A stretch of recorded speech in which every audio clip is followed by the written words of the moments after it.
Hey, every now and then we do these where I know you're used to an intro. We had one prepared that was a parody today of Walk Like an Egyptian, but Walk Like a Joe Biden.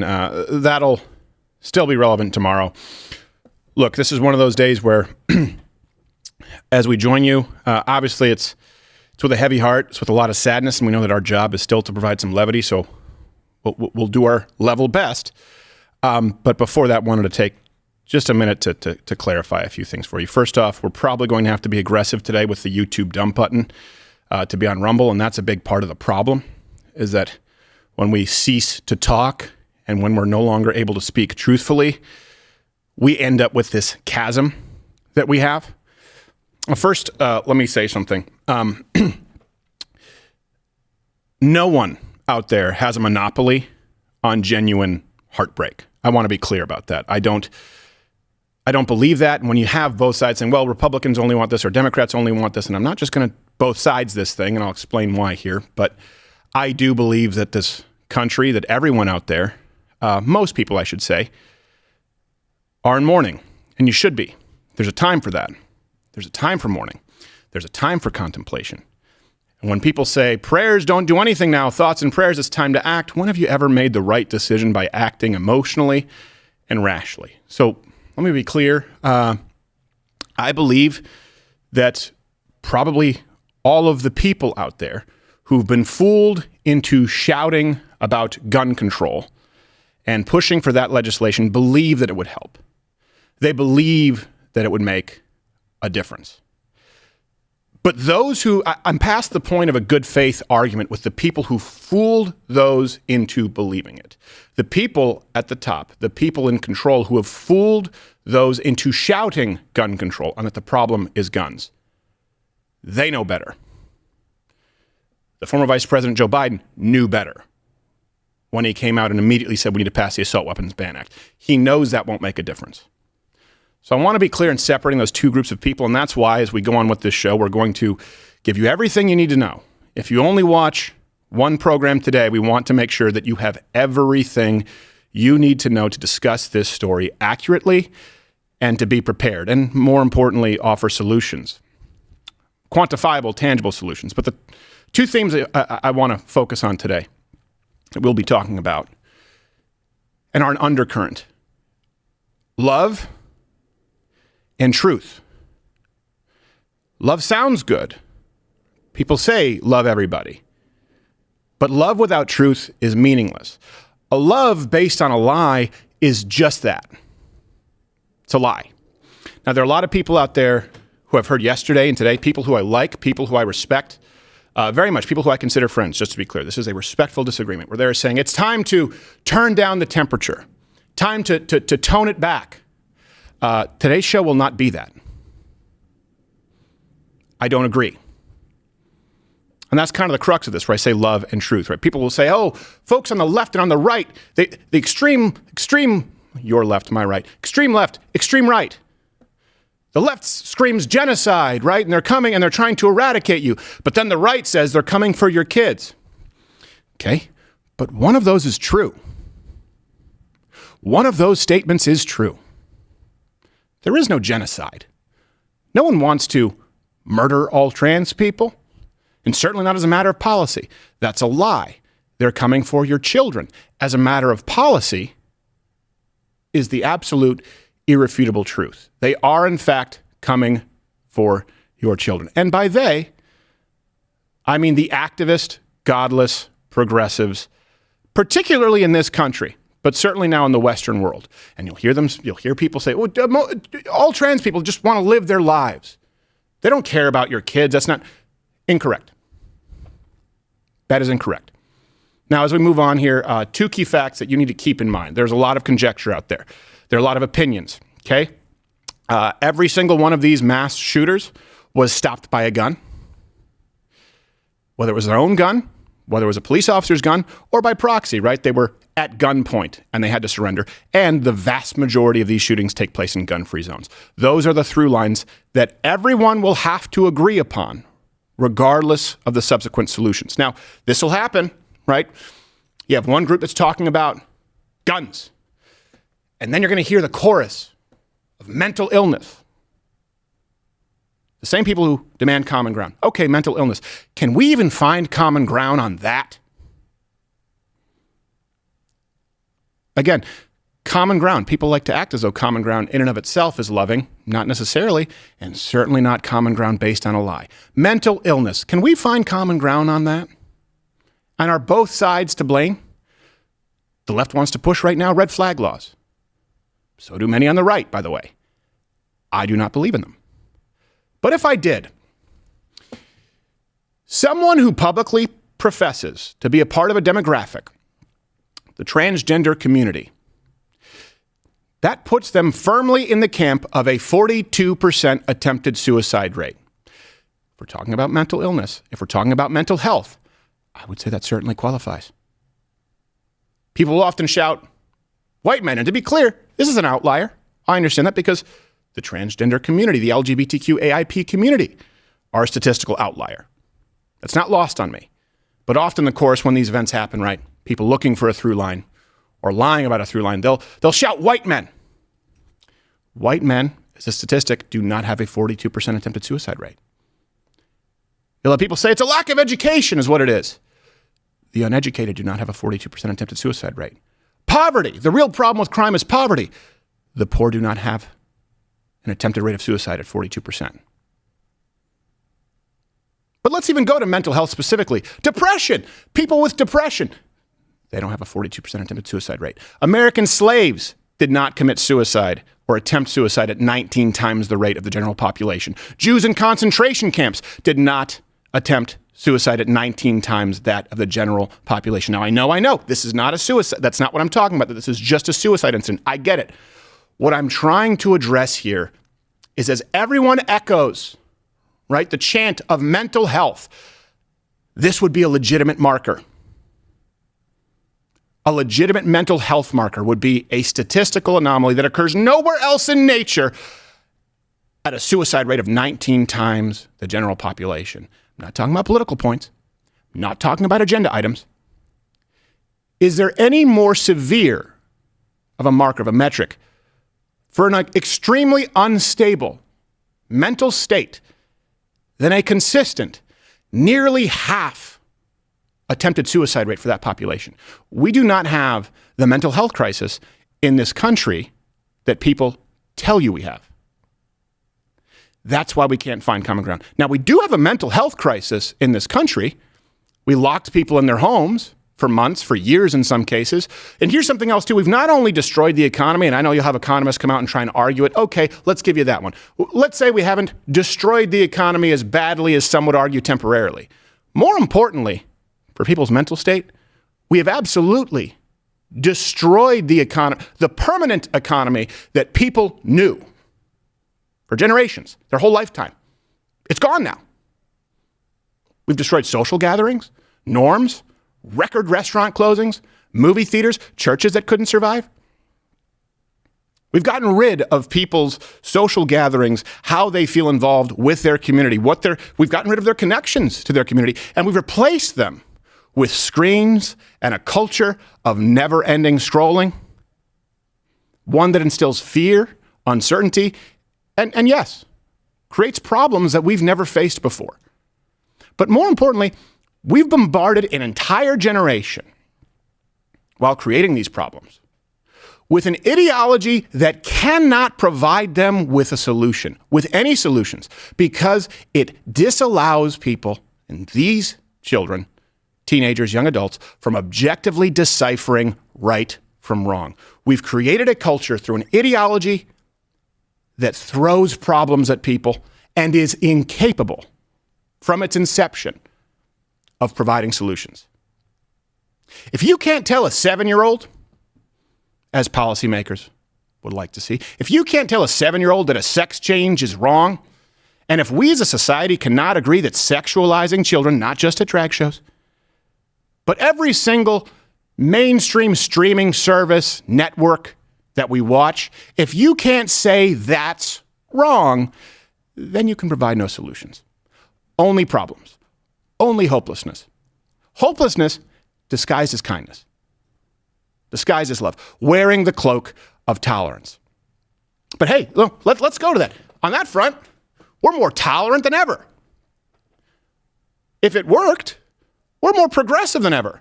We have more racial awareness than ever. More people are checking their privilege than ever. More smashing the patriarchy than ever. More college courses offered on these subjects than ever. More LGBTQ, AAIP, and a silent number 2 youth than ever. And more people rejecting objective truth than ever.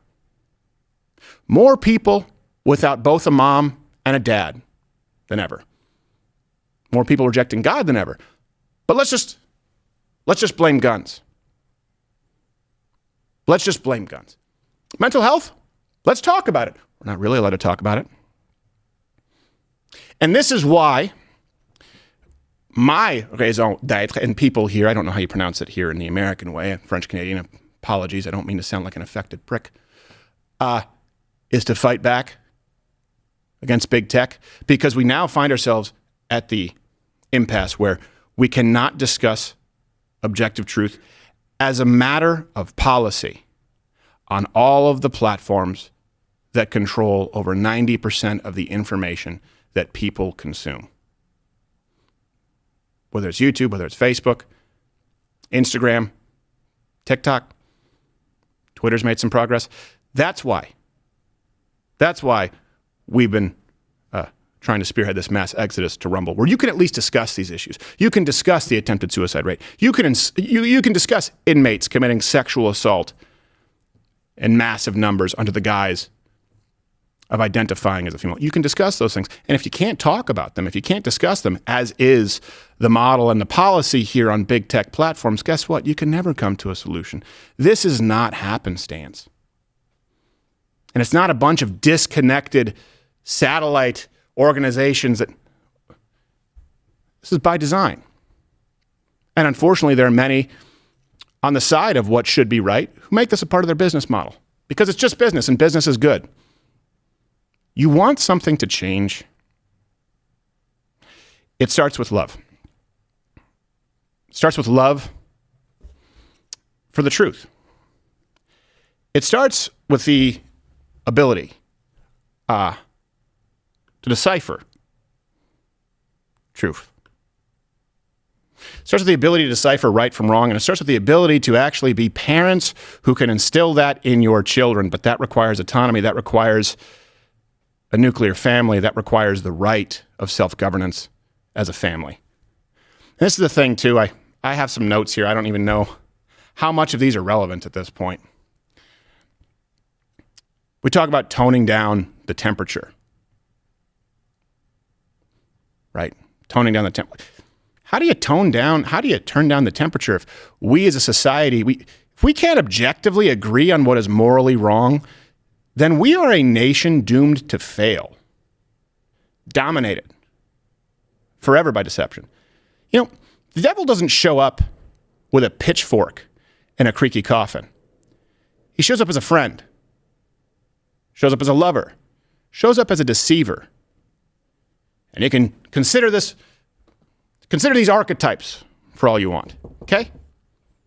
But just as surely God, who we know to be a faithful and loving, and most importantly, truthful God, does not always show up as Santa Claus. He doesn't always show up as the Easter Bunny. Sometimes he shows up as a sword.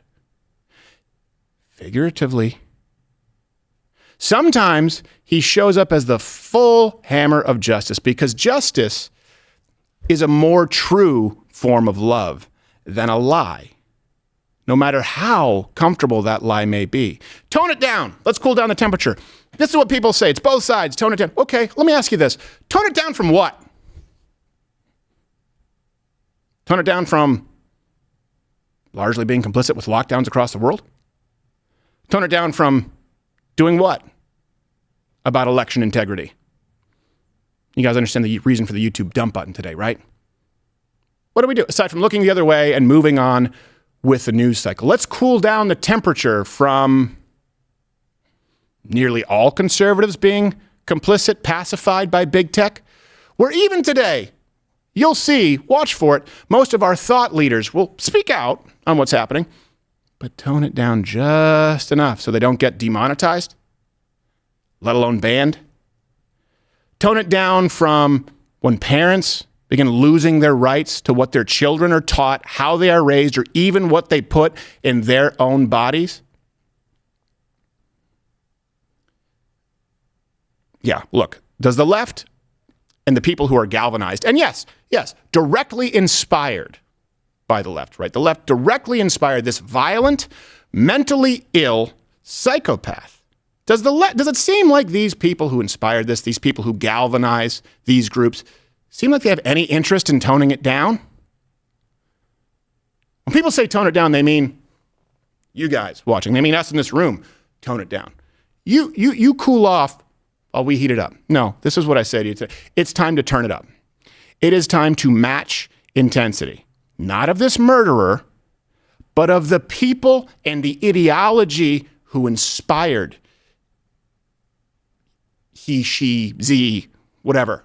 Let me ask you this. When people bring up this very issue, okay, well, we're talking about toning it down, right? Because you've been so rambunctious. Let me ask you this genuine question here. I want you can comment below. I want you to take a moment to reflect. People bring up this issue when these stories happen. Is your immediate response mental illness? At every single city council, every family gathering, every time you host a podcast, do you reject this postmodernist, anti-God cultural Marxism for the evil that it is? Or do you find yourself saying things like, well, I don't care how an adult wants to identify, but, sex changes for kids seems too far? Do you say things like, well, what people do in their own bedroom has nothing to do with me, but, which, by the way, is not what it is. It's never been what it is. And let me ask you, the people who you're saying that to, do they start their phrases off? Do they start their argument off by saying, and by the way, of course, this would never apply to children? And by the way, of course, this should never, obviously, be used to create some kind of policy that could permanently damage our youth through irreversible procedures. They don't? Then why are you couching yours? Have you been navigating this minefield with keeping friends at the front of your mind as it gets exhausting and the field gets longer and so much more littered that it's more minds than field? Is that how you've been navigating this? Be honest with yourself. Have you been compromising day in and day out when no compromise is necessary? And I'll go one further. Where no compromise should ever be expected from you on an issue of our children. Your country needs to know that not only do they have no right to expect these compromises of you, but you, every single one of you watching or listening right now, needs to flip a switch in your head where you will make those sons of bitches embarrassed that they ever even thought of asking that compromise of you. Yep, we all need to love our neighbor. That still applies. But you also need to be bold. You need to be so bold, so outspoken, and so steadfast in your beliefs, your principles, your faith, that the mere thought of attempting to guilt you or pressure or argue with you makes them more exhausted than it makes you. This is about evil, right? This is always about evil. Every time there's a shooting, of course, you have to preface it with evil will always be amongst us. And of course, ultimately, the person responsible is that person who pulled the trigger. But that's not the conversation we're having right now. It's about what you do with evil. It's about how you equip yourselves for evil. And it's about finally casting evil back straight to the pit of hell from whence it came. If not for your country, then for what? If not for your children, then for whom? What does it take? Now is the time for you to be bold. Not tomorrow, not an hour from now, now. Now, the rest of the show, we'll be doing everything that we can to help equip you, inform you, and sharpen you on this subject, and hopefully provide some levity. But here's the thing. No one else can flip that switch for you. Right now, in your head. Flip it. Now, it's a war of attrition, figuratively. Make them more tired than you are. Fight like hell, every inch. Now. Watch Louder with Crowder live, Monday through Thursday, 10 a.m. Eastern.